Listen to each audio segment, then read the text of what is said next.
मूसा अलैहिस्सलाम आश्चर्य हया गेल डाक दिया बोले रे आल्लाहर बान्दा जुबक एमन করুণ অবস্থায় থাইকা মালিকের আবার কোন নিয়ামতের শুকর আদায় করো এমন করুণ হালাতে থাইকা এমন কষ্টের ভিতরে থাইকা আমার রবের কোন নিয়ামতের শুকর আদায় করো আজকে জাজিমের উপর ঘুমাইয়াও তো আল্লাহর শুকর আদায় করে না লক্ষ লক্ষ টাকার মালিক এর উপর তো মালিকের শুকর আদায় করে না কোটি টাকার সম্পদ এর উপর তো আল্লাহর শুকর আদায় করে না আল্লাহ পাক বলেন ইন্নাল ইনসানা লিরাব্বিহি লাকানুদ আল্লাহ পাক বলেন ওরে মানুষ আমি আল্লাহ তোরে মালের মালিক বানাইলাম আমি আল্লাহ তোরে বিল্ডিং এর মালিক বানাইলাম আমি আল্লাহ তোরে ফ্যাক্টরির মালিক বানাইলাম এত নিয়ামত পাইয়া আমি আল্লাহর কৃতজ্ঞতা আদায় করবি না আল্লাহ পাক বলেন আমি আল্লাহর শুকর আদায় করবি না আমি আল্লাহ কিন্তু কবরে ছাড়ব না আরামে থাইকা একদল মানুষ গজাইরা গীত গায় কথা কোন ঠিক না বেটি শয়তানে লারে সারে শয়তানের যত কর্ম আছে তারে দিয়া করায় আছে না নাই কারণ ৫-৭ বেলা খায় কোনো অভাব নাই অনটন নাই টেনশন নাই এমন বান্দা বান্দি নিমক হারাম গাদ্দার আছে না নাই বলে নিজেরা তাদের পেটের ধান্দা করছে টাকার পাহাড় বানাইলো আমি আল্লাহর কাছে হাজার শুকর আদায় করি এই ৫ই আগস্টের পর মাজার পূজারীদের পেটের ধান্দা কমছে সব গাট্টি গুট্টা গোল কইরা ইন্দুরের গাতায় পালাইছে নরসিংদীর জমিনে পলাশ একটা জায়গা সেখানে বয়ান করতে গেলাম আরে কুমিল্লার যুবক দাড়ি পাকার বৃদ্ধ মুরব্বী বাবা অপরদার সন্তানের মা পলাশ নামে সেই জায়গার মধ্যে বড় একটা মাজার ছিল দরবার ছিল পেটের ধান্দা করত গুনাহ করত এমন একটা আকাম কুকাম নাই সেই দরবারের মধ্যে হইতো না শিরিক থেকে শুরু করে বেদাত ২৪ ঘন্টা গুনাহ হইতো ৫ই আগস্টের পর আল্লাহর একদল মুজাহিদ বাহিনী পুরাটা মাজার ভাইঙ্গা চুরমার কইরা দিল বলে এই সমস্ত জালেমদের হাত থেকে আল্লাহর পবিত্র জমিনটারে দখল করলো সুবহানাল্লাহ বলে মাজার শরীফ সব ধান্দা শয়তানি সিটারি শিরিকের আখড়া ছিল সেখানে তারা পীরের পূজা করত বলেন না নাউজুবিল্লাহ বলে এক শ্রেণীর নওজোয়ান যুবক এলাকার ওলামায়ে কেরামরা সহ সবাই মিলে যখন তাদেরকে উৎখাত করলো তারাইয়া দিল এখন এই জায়গাটাকে নবীর ঘর মাদ্রাসায় পরিণত করলো এখন সেখানে যেই জায়গার মধ্যে দীর্ঘ বছর ২৪ ঘন্টা আকাম কুকাম হইতো হারাম কবিরা গুনাহ হইতো শিরিক হইতো বেদাত হইতো সেই জায়গার মধ্যে ৫ই আগস্টের পর ২৪ ঘন্টা নামাজ হয় আল্লাহর কোরআনটা তেলাওয়াত হয় বলেন তো ভালো হইল না খারাপ হইল ভালো হইল না খারাপ হইল ও নবীর উম্মত আজ বর্তমানে বাংলার জমিনের মধ্যে যেই সমস্ত ভণ্ডদের দরবার আছে উঁচু উঁচু মাজার আছে দেখবেন হাতে গোনা কয়েকটা মাজার ব্যতীত প্রত্যেকটা মাজারের মধ্যে পীরের পূজা হয় সাজদা হয় কি হয় না সেখানে শিরিক হয় বেদাত হয় মানুষের ঈমান লুটপাট করে নিয়ে যায় মালও নেয় মালের চাইতে দামি ঈমান নামে দৌলতটাও নিয়ে যায় হয় কি হয় না কথা বলেন হয় কি হয় না আল্লাহ পাক বলেন নামাজ পড়ো নাই কোরআন পড়ো নাই পর্দা করো নাই রোজা রাখো নাই ও বান্দা বান্দি আমি আল্লাহ ইচ্ছা করলে ক্ষমা করতে পারি আল্লাহ পাক বলেন শিরিক করবি না শিরিকের গুনাহ আমি আল্লাহ বরদাস্ত করতে পারি না আল্লাহ পাক বলেন শিরিক করবি না শিরিকের গুনাহটা আমি আল্লাহ বরদাস্ত করতে পারি না। আল্লাহ পাক সূরা নিসায়ে বলেন, ইন্নাল্লাহা লা ইয়াগফিরু আন ইউশরাকা বিহি ওয়া ইয়াগফিরু মা দুনা যালিকা লিমান ইয়াশা। আল্লাহ পাক বলেন, নিশ্চয়ই আমি আল্লাহ আমার সাথে যারা শিরিক করবে, আমার সাজদা দেওয়ার পাশাপাশি যারা পীরের পায়ে সাজদা করবে, দরগায় দুর্গায় সাজদা করবে, যারা মাজারে সাজদা করবে, আল্লাহ পাক বলেন আমি আল্লাহ যারা শিরিক করবে তাদেরকে আমি আল্লাহ ক্ষমা করি না। ওয়া ইয়াগফিরু মা দুনা যালিকা লিমান ইয়াশা। আল্লাহ পাক বলেন এবং শিরিকের গুনাহ ব্যতীত অন্য যে কোনো গুনাহ আমি আল্লাহ ইচ্ছা করলে বান্দা বান্দি তোমারে মাফ করতে পারি। আল্লাহ পাক বলেন, খবরদার সাবধান, শিরিক করবা না। আর শিরিকের গুনাহ নিয়া যেই বান্দা বান্দি মৃত্যুবরণ করবে, আল্লাহ পাক বলেন উদখিলান্নার, সাথে সাথে জাহান্নামের মধ্যে তারে দাখিল করা হবে। শিরিক নামে এই বস্তুটা, এই শব্দটা, এই কর্মটা আল্লাহ পাক একেবারে সহ্য করতে পারেন না, বরদাস্ত করতে পারেন না। নমরুদ আল্লাহকে মারার জন্য তীর পাঠাইল, ফেরাউন নিজের মিশরের খোদা দাবি করলো, তামাম পৃথিবীর খোদা নিজেরা দাবি করলো। আল্লাহ পাক বলেন আমি রাগ করি নাই, বেজার হই নাই, কিন্তু শিরিক করলে আমি আল্লাহ কাউকে ছাড় দেই না। আল্লাহ পাক বলেন আল্লাযীনা লা ইয়াদউনা মা'আল্লাহি ইলাহান আখার, একমাত্র আমি আল্লাহর গোলামি করবা, আমি আল্লাহর সাথে ভিন্ন কাউকে সম্পৃক্ত করবা না, শিরিক করবা না, বেদাত করবা না। ও নবীর উম্মত, জামানার শ্রেষ্ঠ নবী মুসা আলাইহিস সালাতু ওয়াস সালাম বনি ইসরাইলের একটা গহীন জঙ্গলের ভিতর দিয়ে হাঁটতেছেন। সুবহানাল্লাহ।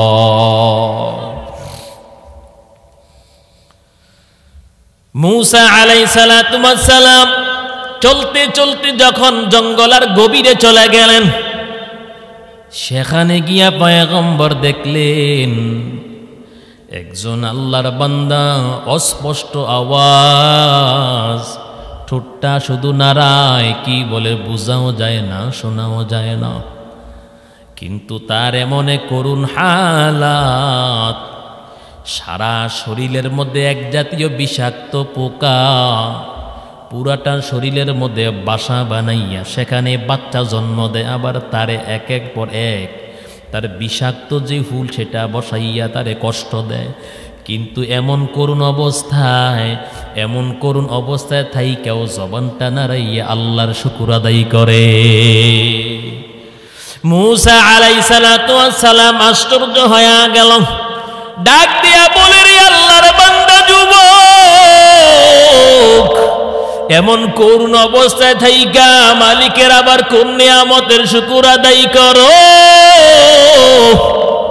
এমন করুণ হালাতে থাইকা, এমন কষ্টের ভিতরে থাইকা আমার রবের কোন নিয়ামতের শুকর আদায় করো? আজকে জাজিমের উপর ঘুমাইয়াও তো আল্লাহর শুকর আদায় করে না। লক্ষ লক্ষ টাকার মালিক, এর উপরও তো মালিকের শুকর আদায় করে না। কোটি টাকার সম্পদ, এর উপরও তো আল্লাহর শুকর আদায় করে না। আল্লাহ পাক বলেন, ইন্নাল ইনসানা লিরাব্বিহি লাকানুদ। আল্লাহ পাক বলেন, ওরে মানুষ, আমি আল্লাহ তোরে মালের মালিক বানাইলাম, আমি আল্লাহ তোরে বিল্ডিং এর মালিক বানাইলাম, আমি আল্লাহ তোরে ফ্যাক্টরির মালিক বানাইলাম। এত নিয়ামত পাইয়া আমি আল্লাহর কৃতজ্ঞতা আদায় করবি না? আল্লাহ পাক বলেন, আমি আল্লাহর শুকর আদায় করবি না, আমি আল্লাহ কিন্তু কবরে ছাড়ব না। আরামে তাইকা একদল মানুষ গজাইরা গীত গায়, কথা কোন ঠিক না বেরি? শয়তানে লারে সারে, শয়তানের যত কর্ম আছে তারে দিয়া করায় আছে না নাই? কারণ ৫-৭ বেলা খায়, কোনো অভাব নাই, অনটন নাই, টেনশন নাই। এমন বান্দা বান্দি নিমক হারাম গাদ্দার আছে না নাই? আছে না নাই? আল্লাহ পাক বলেন, আমি আল্লাহ মাল দিলাম, সৌন্দর্য দিলাম, সুন্দরী নারী দিলাম, সন্তান দিলাম, এরপরও আমি আল্লাহর যদি ইবাদত না করো, নামাজ না পড়ো, আল্লাহ কয় তোর চাইতে বড় অকৃতজ্ঞ বান্দা বান্দি কেউ নাই। ওই আল্লাহর বান্দা ডাক দিয়া বলে, ভাই আল্লাহ পাক যে আমারে এই একটা করুণ ভয়ঙ্কর অবস্থায় রাইখা আল্লাহর যে আমি গুণগান গাইতে পারি, ওই সুযোগটা যে আল্লাহ আমারে দিছে, এই নিয়ামতের শুকরিয়া আদায় করি। দেখবেন কত বান্দা বান্দি সমাজের মধ্যে আছে গো, প্রচন্ড জ্বর, 102, 103 এর পরও নামাজ বাদ দেয় না। আছে না নাই? আরো কত বান্দা বান্দি সমাজের মধ্যে আছে, রোগ নাই, কিচ্ছু নাই, নামাজ পড়ে না, মসজিদে যায় না। আছে না নাই? এবার মূসা আলাইহিস সালাম ডাক দিয়া বলে, আল্লাহর বান্দা বলো, এই হালাত তোমার কতদিন পর্যন্ত, এই অবস্থায় তোমার কয়দিন পর্যন্ত রাত দিন কাটে? ওই আল্লাহর বান্দা নওজোয়ান যুবক ডাক দিয়া বলে, ভাই আজকে 25টা বছর পর্যন্ত আমার এই অবস্থায় রাত দিন কাটে। কত বছর? আমার 25 বছর পর্যন্ত এই অবস্থায় আমার রাত দিন কাটে। মূসা নবী ডাক দিয়া বলে, আল্লাহর বান্দা বলেন তো, আপনার মনের মধ্যে কোনো কিছু চাওয়া এবং পাওয়ার আশা আকাঙ্ক্ষা আসেনি? কোনো কিছু আপনি চাওয়া এবং পাওয়ার তামান্না আসেনি? ওই আল্লাহর বান্দা ডাক দিয়া বলে, ভাই উলামায়ে কারামদের জবানের মধ্যে শুনলাম, এই যুগের মধ্যে, এই জামানার মধ্যে একজন শ্রেষ্ঠ পয়গম্বর আসবেন, যার নাম মূসা কালিমুল্লাহ। ওই নবীর যদি একটা নজর আমি দেখতাম, আমার কলিজা ঠান্ডা হয়ে যাইত। ওই নবীকে দেখার বড়ই আশা, নবীরে যদি পাইতাম আমি আমার চোখ শীতল করতাম, কলিজা ভরেন পয়গম্বরকে দেখতাম। আর আমার 2 নাম্বার চাওয়া গো, আমার ঠান্ডা পানি খাইতে মনটা চায়, যদি একটু ঠান্ডা পানি পাইতাম আমি পান করতাম। মূসা আলাইহিস সালাম ডাক দিয়া বলে, আল্লাহর ওলি, আমি হইলাম জবানার নবী মূসা, আমার দেইখা তুমি তোমার চোখ শীতল করো, কলিজা ঠান্ডা করে নাও। আমি হইলাম জবানার নবী মূসা, যে মূসারে দেখার তোমার বড়ই শখ, আর ঠান্ডা পানি খাইতে তোমার মন চায়। একটু অপেক্ষা করো, আমি তোমার জন্য ঠান্ডা পানি নিয়ে আসতে আসি। মূসা আলাইহিস সালাম ঠান্ডা পিওর বিশুদ্ধ পানি পাত্র ভরা যখন তিনি আনতে গেলেন, আল্লাহ পাক মালাকুল মাউতকে ডাক দিয়া বলে, আজরাইল, বনি ইসরাইলের সেই গহীন জঙ্গলের ভিতরে যাও, আমার সেই বান্দার রূহটা কবজ করো, তার জানটা কবজ করো। আজরাইল আলাইহিস সালাম আল্লাহর অর্ডার পাইয়া বনি ইসরাইলের গহীন জঙ্গলের ভিতরে চলে গেল। যাওয়ার পর যেই মানুষটা আল্লাহর এই কঠিন অবস্থায় থাইকা 25 বছর পর্যন্ত আল্লাহর ইবাদত করছে, আল্লাহর ওয়ার্ডে তার রূহটা কবজ করে যখন নিয়ে গেল, আর জঙ্গলের হিংস্র প্রাণীরা তার দেহটা ছিন্ন বিচ্ছিন্ন করে খাওয়া আরম্ভ করল। রক্ত এখানে সেখানে লেগে আছে, পড়ে আছে। মূসা আলাইহিস সালাম পাত্র ভরা পানি আইনা যখন দেখলো আল্লাহর ওলি জায়গার মধ্যে নাই, ওনার দেহর কিছু অংশ এখানে পড়ে আছে, ওইখানে পড়ে আছে, আর হিংস্র জানোয়াররা ছিন্ন বিচ্ছিন্ন করে খায়। মূসা নবীর মেজাজ গরম, পানির পাত্রটা জমিনের মধ্যে ফালাইয়া আল্লাহরে ডাক দিয়া বলে, ও মালিক, আল্লাহ তোমার বুঝি ইনসাফ নাই, তোমার বুঝি ইনসাফ নাই। আয় আল্লাহ, তুমি যে আচরণটা তোমার দুশ্মনের সাথে করতা, ওই আচরণটা কেন তুমি তোমার বন্ধুর সাথে করলা? ও মালিক, যে আচরণ, যেই ব্যবহার তুমি তোমার দুশ্মনদের সাথে করো গো, সেই আচরণ কেন তোমার বন্ধুর সাথে করলা? যেই মানুষটা এমন ভয়ানক কঠিন স্রোতে তাই কেউ তোমারে বলে নাই, তোমার ইবাদত করছে। আল্লাহ তোমার বুঝি ইনসাফ নাই। মূসা আলাইহিস সালাতু ওয়াস সালাম মেজাজটা গরম করে ফেলল। আল্লাহ পাক ওহীর মাধ্যমে জানায়া দিল, পয়গম্বর, আমি আল্লাহ রাব্বুল আলামিন কেন আমি তার সাথে এমন করলাম? আমি আল্লাহ দীর্ঘ 25টা বছর আমি আল্লাহ তারে খাওয়াইলাম, আমি আল্লাহ দীর্ঘ 25টা বছর আমার বান্দারে পান করাইলাম। আজকে যদি আমার কাছে ঠান্ডা পানি চাইতো, আমি আল্লাহ কি তার ঠান্ডা পানি খাওয়াইতে পারতাম না? আমি আল্লাহর কাছে পানি না চাইয়া কেন তোমার কাছে চাইলো? কেন আমি আল্লাহর সঙ্গে শিরিক করলো?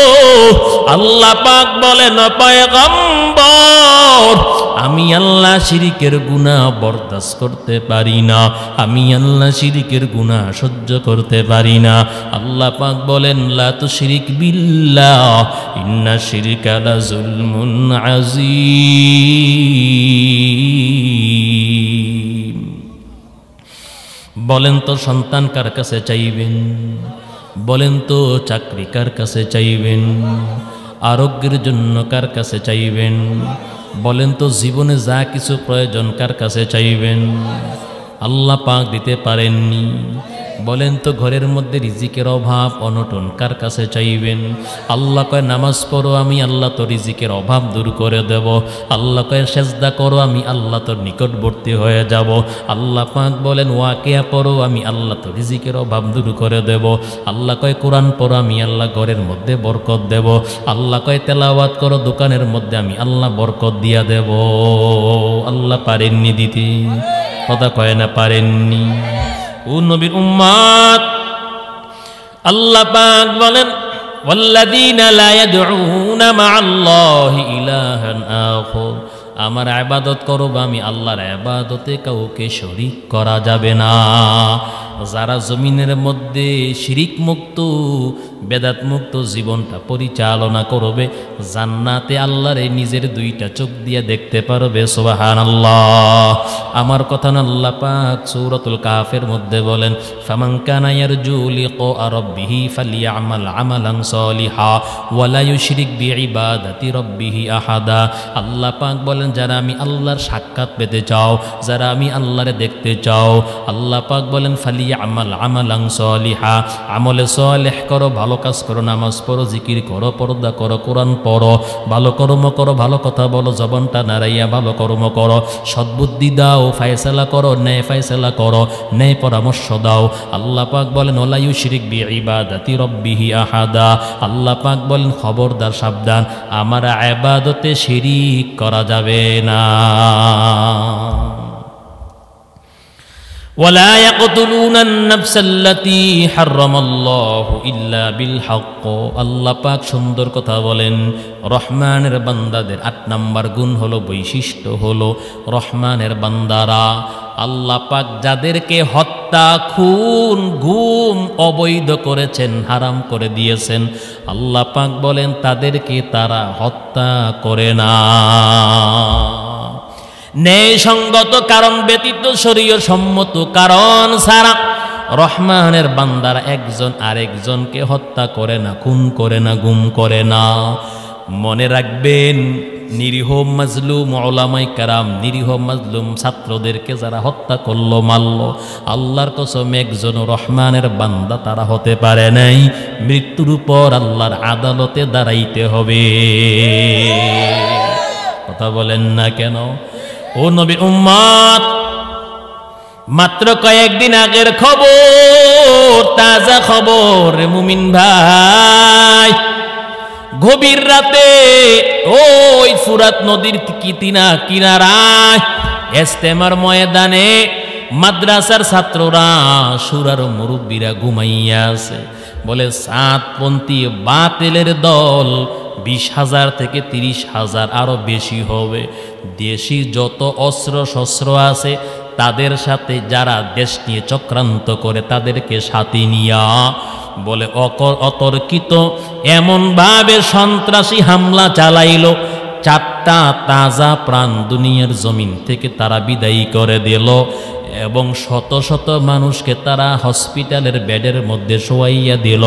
আল্লাহর কসম, এই সাতপন্থীরা যতই তাবলীগ করুক না কেন তারা রহমানের বান্দা হতে পারে নাই।